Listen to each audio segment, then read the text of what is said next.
Welcome to the Unveiled Epic Echoes channel. Today, we're diving deep into an unexplored historical mystery. The dream that stayed began on a quiet stretch of the American Southwest, where the desert rolls like a frozen ocean, and the sky seems closer than anywhere else. A land layered with stories long before borders were drawn, where ancient paths still hum beneath the sand if one knows how to listen. In 1962, at the height of the Cold War, when the nation's attention was fixed on rockets and rivalries, a young sleep researcher named arrived at a nearly abandoned government facility outside New Mexico,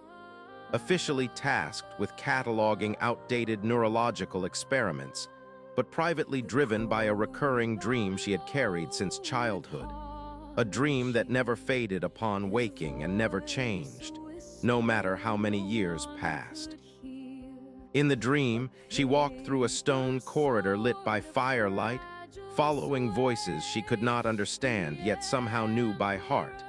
until she reached a vast chamber where people lay sleeping in a circle,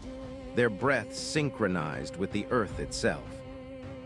Had grown up believing the dream was merely a quirk of her imagination, until she discovered, buried in restricted archives, a reference to a forgotten 1930s expedition led by anthropologists and military surveyors who vanished while investigating rumors of a prehistoric sleep sanctuary hidden beneath the desert,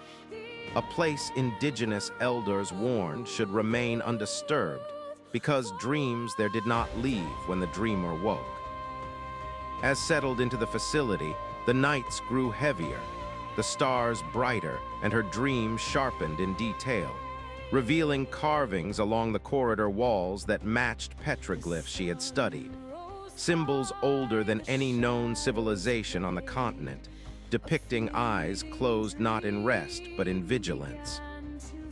Through brittle documents and mislabeled reels of film, she pieced together the truth that the expedition had found the sanctuary and attempted to weaponize it,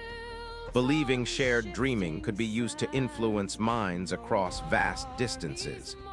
only to realize too late that the dream did not belong to any one person, but to the land itself, a living memory designed by an ancient culture who understood consciousness as a communal river rather than a private well. One night, guided by both fear and longing, followed an unmarked tunnel beneath the facility,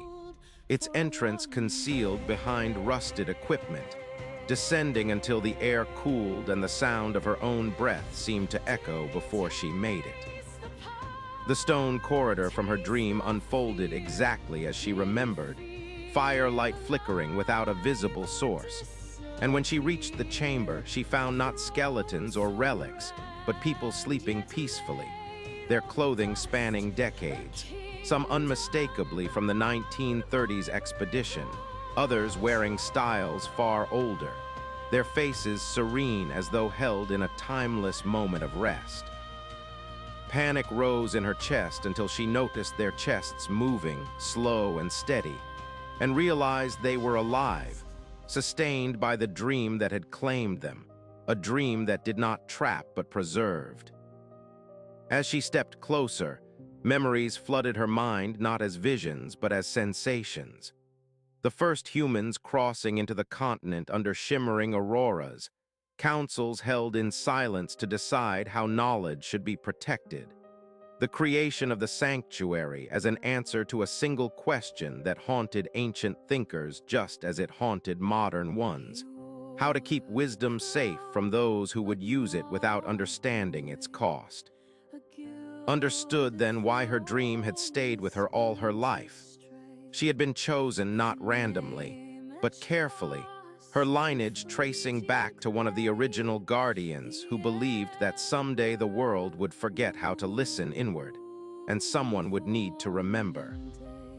The ground trembled subtly as alarms echoed faintly above, modern machinery detecting what it could not comprehend, and faced a choice the elders had anticipated centuries before: to wake the sleepers and risk releasing knowledge the world was not ready to hold,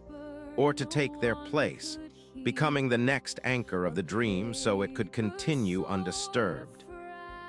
With tears blurring her vision, she lay down among them, feeling the stone warm beneath her back, the rhythm of shared breathing guiding her into a state deeper than sleep, where past and future braided gently together. Above ground, the facility was eventually decommissioned, its purpose erased from official history, written off as another Cold War relic, while the desert reclaimed its silence. Yet stories persisted among nearby communities of travelers who camped under the stars and woke with a profound sense of peace, carrying insights they could not quite explain, but felt compelled to live by. Decades later, children born under those skies sometimes spoke of dreams too vivid to dismiss, dreams of corridors and firelight, and a woman who smiled as if she had been waiting a very long time. And though they would wake, the dream would stay not as a burden, but as a quiet promise that some truths endure best when they are shared softly beneath the surface, carried patiently through generations until the world is ready to remember them again. This mysterious journey ends here, but stay tuned for more untold stories in our next video. Subscribe to the channel and hit the bell icon so you don't miss any new stories. Thank you, and see you again.